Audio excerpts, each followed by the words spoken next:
All right.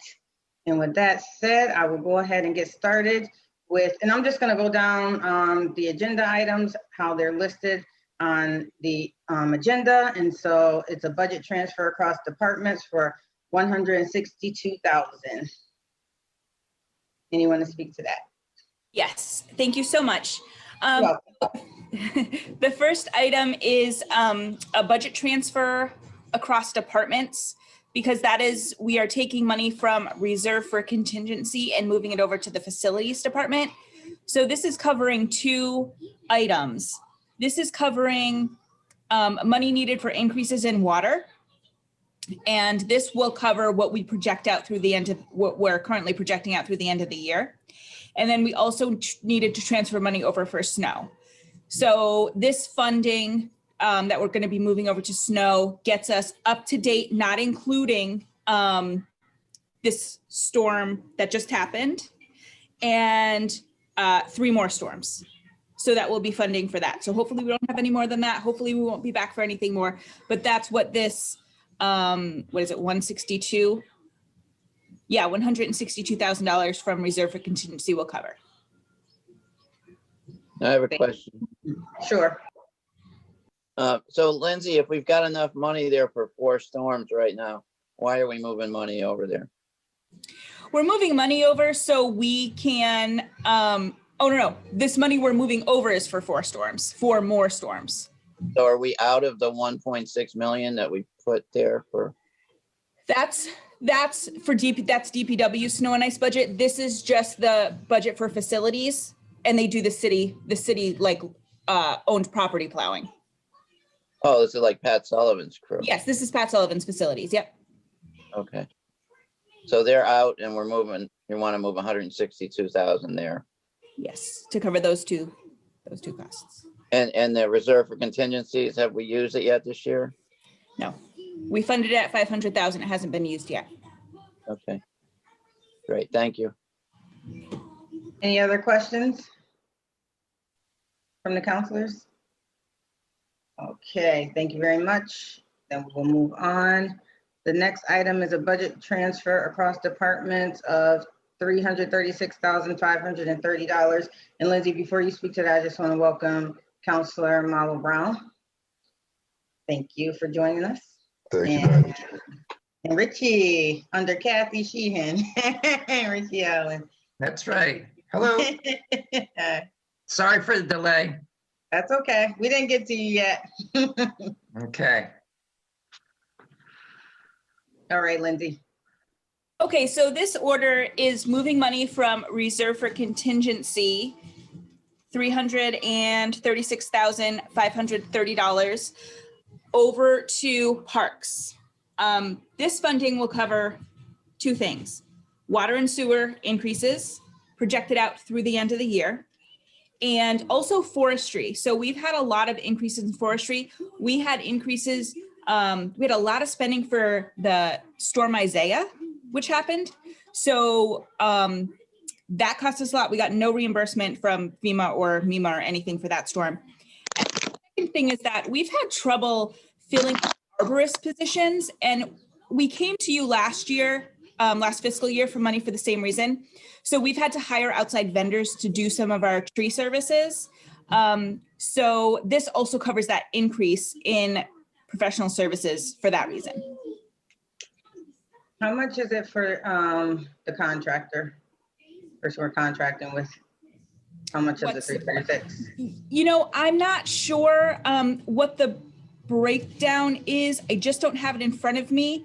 But Pat Sullivan's going to be here tonight, and okay, he doesn't have it. I'll have it. So if you have that same question for him, I'll just make sure I have that. Thank you very much. Counselor Allen? Yeah, thanks, Tracy. Counselor Whitfield. So Lindsay, I just have a question about, well, 2 questions. What is the water sewer part of that? What does that mean? So we've struggled with water and sewer costs for the last few years. There's obviously rate increases. There's been usage increases, and there's also been the addition of multiple meters or upgrades to meters. So the usage we notice is increasing because of these newer meters or meters in places that we hadn't had them before. So that's something we keep an eye on, but the water and sewer costs, mostly in facilities, but also in parks, have been increasing due to that. So they get their own water and sewer bills? Yes. So most of the departments go directly through facilities, and we try to budget for each department. And what happens is it's budgeted in the departmental budgets, and then it is all swept in the beginning of the year. And then we pay all those bills from that big lot of money that we sweep over. But Pat Sullivan would see his own water and sewer bill going up for his department. Correct. Okay. And I mean, the whole water and sewer thing, I won't get into that here. It's another question for another time, but, and why would we use all 500,000? Basically, you're using $498,530, which basically all that we had for reserve for contingency is leaving $1,500 there or something. But so what is the point of that? Because we wouldn't have any reserve for contingency for the rest of the year. That's right. So the reason that we did that is, first of all, we haven't spent it.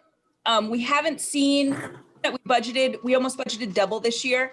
And we thought that perhaps there would be COVID expenses that potentially we had no source for reimbursement for, that we would have to, charge there. We haven't seen that happen. It hasn't been used up until now. The only other option right now for Pat Sullivan's department would have been to move money from personal services, so salary savings. We would have had to move money from salary savings over to cover these costs.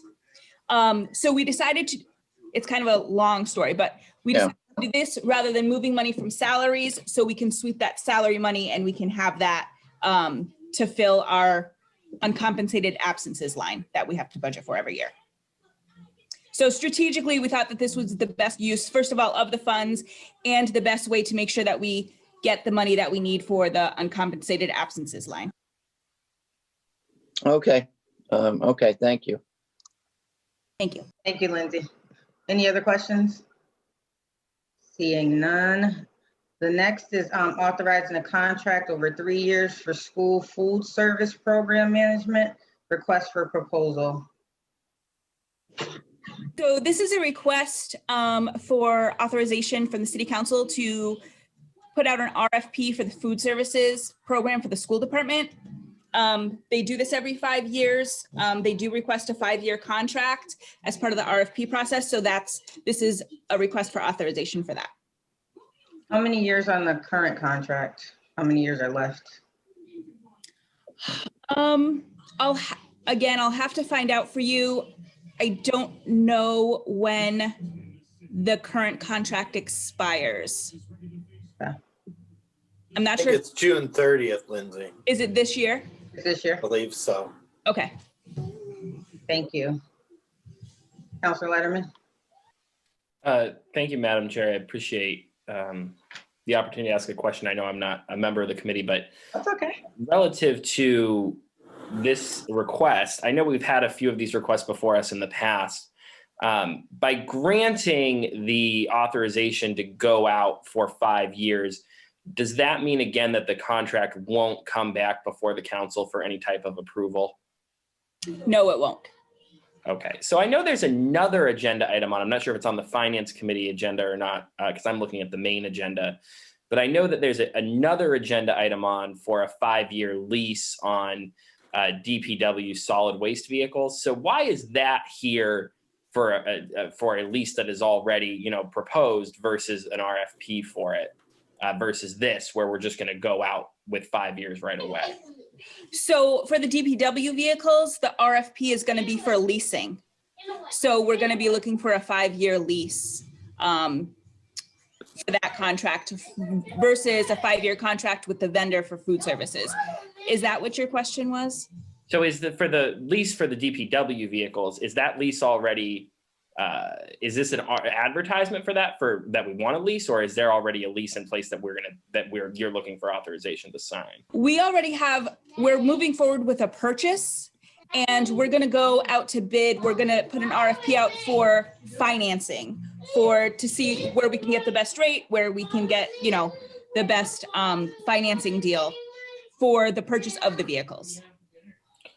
Okay, so I think so you sort of articulated a reason why to do that under the DPW rate, but so what's the reasoning for putting out in the RFP? What's the reasoning in I guess for both, what's the reason in pre-authorizing it? Why can't you go to an RFP for 5 years and then bring the contract to us once you have a proposal? Because Chapter 30B requires we have City Council approval to move forward with any contract over 3 years. So the authorization from City Council is to move forward with a contract. It doesn't have to do with the choice of the vendor. So that's why. Now, we have in the past gone out to RFP for 5 years. It's kind of like the chicken and the egg. We have come back with a vendor, brought that to City Council, and we have had issues. Well, we should authorize this before it goes out so we can put in the language of the RFP that this will in fact be a 5-year contract, versus having the language in the RFP be, it may hopefully be a 5-year contract if we get authorization from the City Council. So that's why we do it first. And that is based on the law department really saying that that's probably the best way to go, so we can put the language in that we definitely have authorization for a 5-year contract.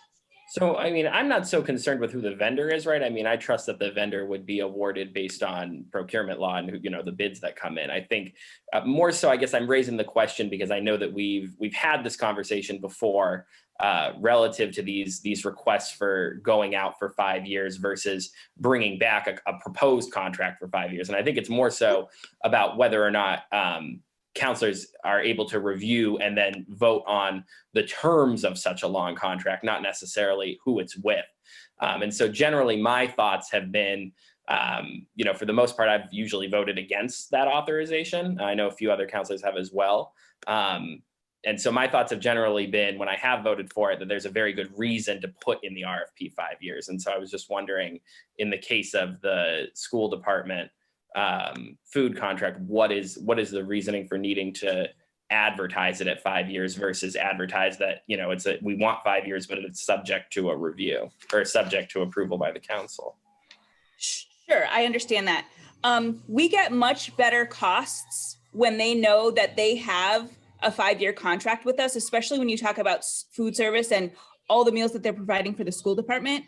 Same thing with school busing. We can get a much lower cost to us if they know they're locked into 5 years versus 3 years, because it's such a big startup cost for any of these vendors who are potentially bidding on it as the food service contract goes. Okay. Thank you, Madam Chair. Thank you, Councilor Letterman. Any other questions, comments? Councilor Dogma? Thank you, Madam Chair. Good afternoon, everybody. And Lindsay.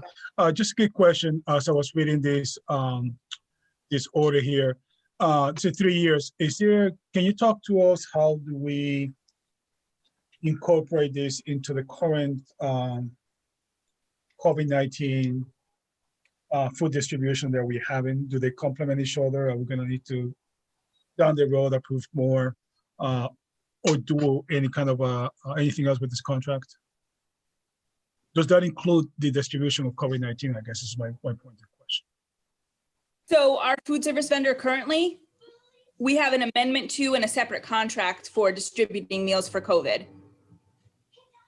Was that your question? Yeah, are we using the same vendor? For the COVID meals? Uh-huh. We are using Sodexo for the school related Right. meals, and we are using a different vendor for the elders COVID meals. Okay, so this is only for the schools, right? This is for the regular. Correct. So this is going to go to Sodexo. Is that what you're saying? No, I thought you asked who our current vendor is, how we're For current. Sodexo, right? So I'm just trying to think, if we are doing a 3 year contract, we have to Sodexo for COVID-19 food distribution for the kids. We have another contract for the elderly. By the way, who do we have for the elderly? If you know. Palazzo's. Oh, I'm sorry. Yeah, Palazzo's, yes. Palazzo, okay. Yes. And so this is to get a 3-year school food service program with who? Whoever, Well, we haven't put out an RFP. RFP yet. Okay. correct, yeah. I see. Okay. And just correct me, but the money that we're using for Sodexo, that's CARES money, right? For For the COVID-19 related, distribution. yes. Yeah, that's CARES money. Just to be clear, so there's the food distribution for the students, and then there's a food distribution for the elderly, both of which are CARES eligible for reimbursement. So we are strategizing on those specific expenses to be reimbursed under those funding sources. Okay.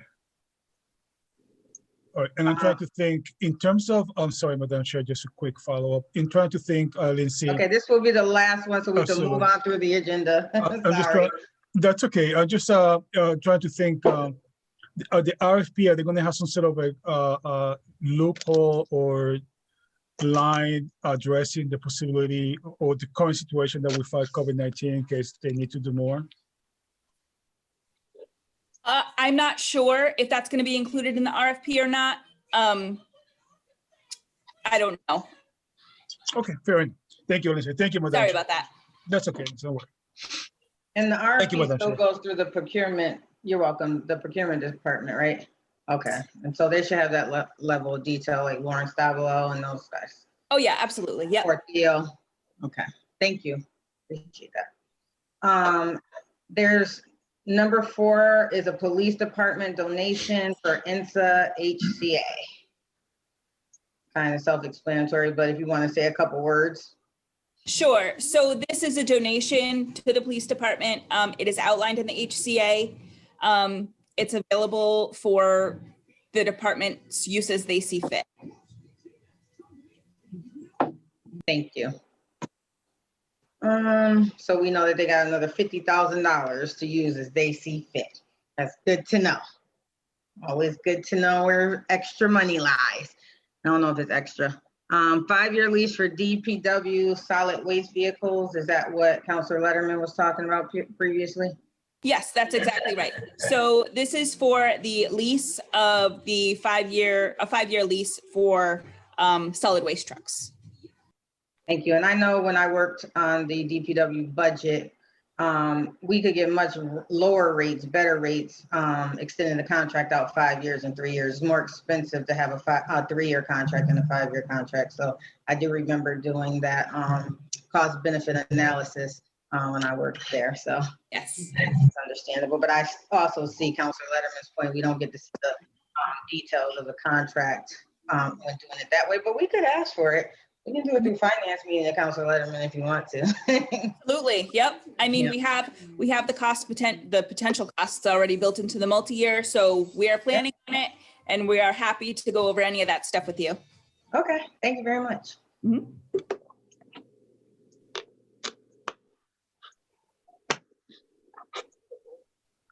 Oops, I muted myself, sorry. So $200 fire HHS grant, SPS donation. Okay, so this, bear with me, I don't have a book today. I have to pull up each file. So this is a donation of $50 to go to each. So it's $50 each for $200 total. The medical team, the police department, the fire department, and the school lunch program. From Paula. Thank you, Paul. Any donation is welcome. Then we have FY21 Shannon grant, CSI grant, in-kind match required for $1,062,975.90. Yeah, so this is the FY21 Shannon grant. I don't know if you have any questions about the Shannon grant. The total amount is $1 million, like you said, $1,062,975. We have, let's see, how many vendors? 1, 2, 3, 4, 5, 6, 7, 8, 9, 10, 11. 11 vendors this year. I do have a breakdown of funding if you're interested in that. I don't know if anyone else is interested, but I have a book of the funding that I requested. I do. Who's going to speak to this at the regular meeting? Well, I don't know if anybody from the police department will be here. If nobody from the police department is here, then I will. Okay, because I do have a concern, and one of them is the YMCA Dunbar. They said that they're housed at the Dunbar and they're no longer there. They did not extend their contract. And so I don't know if they're still going to be in that community or in that area to service the community.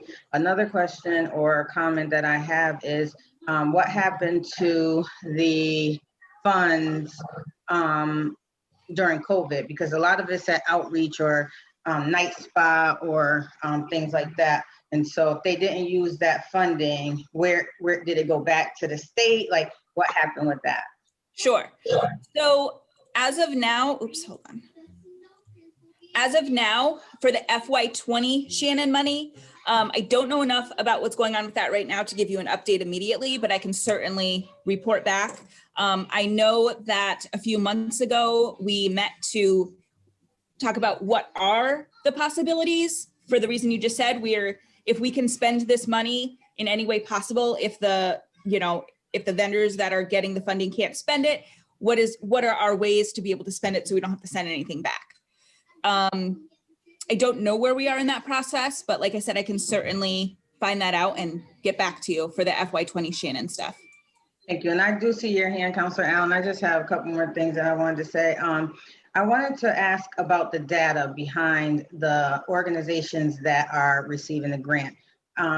Do they have to report back in any type of way? Because in a lot of the applications I see that they're going to outreach to at-risk youth. I want to know how they do that. Like, how are they outreaching to at-risk youth? How are they getting to the at-risk youth? What do they consider the at-risk youth?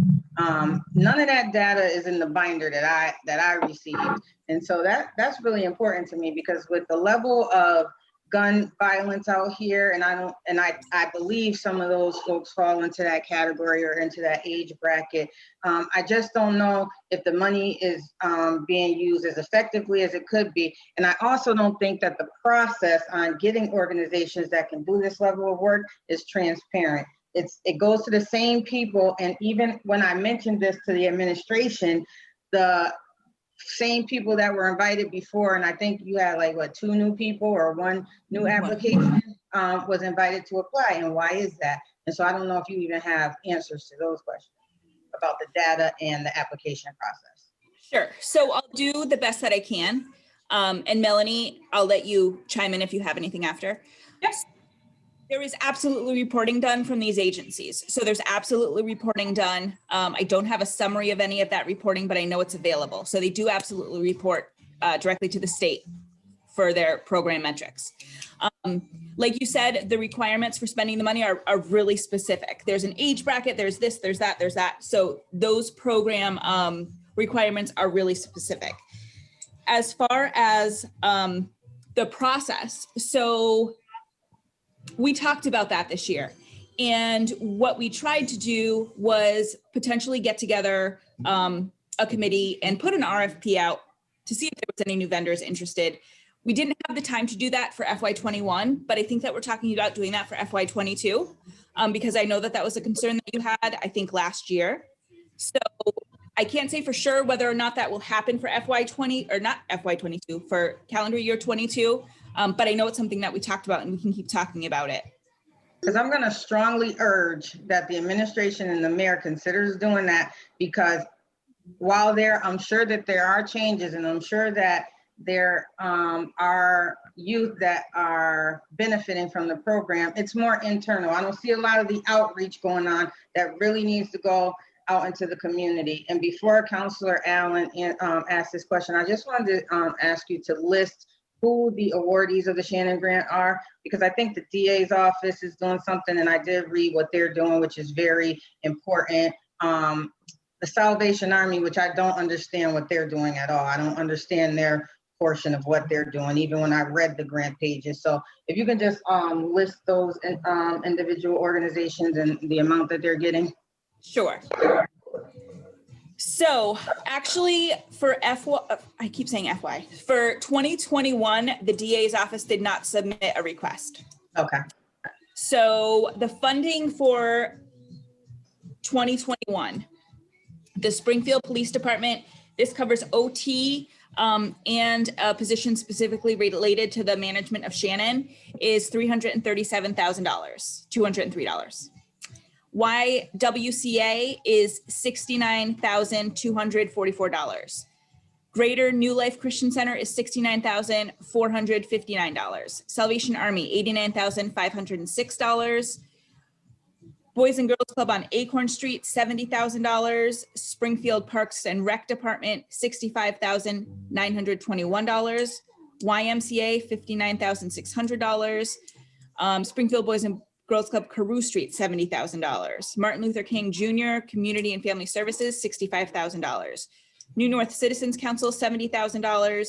South End Community Center, $61,780. And Mission One, which is the new vendor, $35,000. Okay, so I guess I'll ask some of these questions in the regular meeting because I don't know the Shannon grant. I hope someone from the police department is there because I want to know how they're using this money effectively with their overtime that they're getting this money for. Are they doing outreach or things like that? Because from my understanding, when I had a conversation, they don't do outreach with the Shannon grant money. So are we just paying for overtime for them to be on the street? But I think that that's better suited for the police department to answer. Yeah, so it is from the I'm sorry to interrupt. I just got a text from President Williams asking if we would be able to move over to the public speak out because we're about 5 minutes behind on that right now. I guess we have some folks waiting. Okay. If there's an elegant way to close this out in just a couple minutes. Sorry for jumping in. Yes, if I could just let Councilor Allen ask his question and then I'll close it out and then we can just continue the discussion in the regular meeting. Perfect. Okay, I'll go quick. Thanks. Lindsay, over time, we always had someone from the police department, and it doesn't seem right to have you try to answer these questions. You can answer them from a financial point of view, but the strategy, the questions that always come from the council, like what Tracy has just been asking, Justin has asked it in the past, I've asked it for 10 years, is what are you doing with the money and what activities take place? And you can't really answer that, and it's not fair to ask you to. We always had Brian Elliott for years. Brian Elliott was the guy, and he came and talked about this. He came and talked about that other one, the SS Youth Initiative or something. SSYI or YI. SSYI. And then later on this agenda is the Burn JAG grant, which isn't exactly this, but it's related. It's like a first cousin of this. And so the police officer, somebody should be here representing this. It's really one of the few times in the year where the council gets engaged on hearing about what are we doing for youth. And these are the guys that should answer it and just be able to answer our questions. That's my opinion. I would be inclined to put this in committee tonight without that. So like maybe you can call and get somebody there. It's not because we don't want to support it. It's just. I understand. So, and I agree. You know, there's a lot of the things that I wouldn't feel comfortable answering that I understand you have questions to. And I know, Yeah. Melanie, you probably have some background knowledge and information you could share as well, but they need to be here to answer the questions. And I will also ask that a letter be sent to the organizations that are getting the funding, that they appear to a meeting or two to let us know what they're doing with the funding, because we're not into the business of just funding organizations. We need results. And from what I can see, as far as gang and gun violence, is not happening as rapidly as it should be. And so, yeah, I will support putting it into committee as well. maybe you can get something here. So anyway, thank you. Here. Thank you, Counselor. Thank you. And so we have a public speak out portion where we have the community waiting to speak on some of the concerns that are important to them or anything that's important to them. And so with that said, we can't have Focus Springfield on both meetings. So I do have to unfortunately close out the finance meeting, but I can schedule another one and we could take a deeper dive into some of the other things that we didn't talk about. Sorry, Richie, for wasting your time, but I'll hold a special meeting to talk about the pilot, which is a payment in lieu of taxes, and also Melanie to get an update on COVID spending and what's going on in that arena. Okay. So do I have a motion to adjourn? So moved. Thank you. And anybody here who can second it, Tim, or no? I second. Okay, thank you. All right, so motion accepted and meeting is adjourned. Thank you, everyone.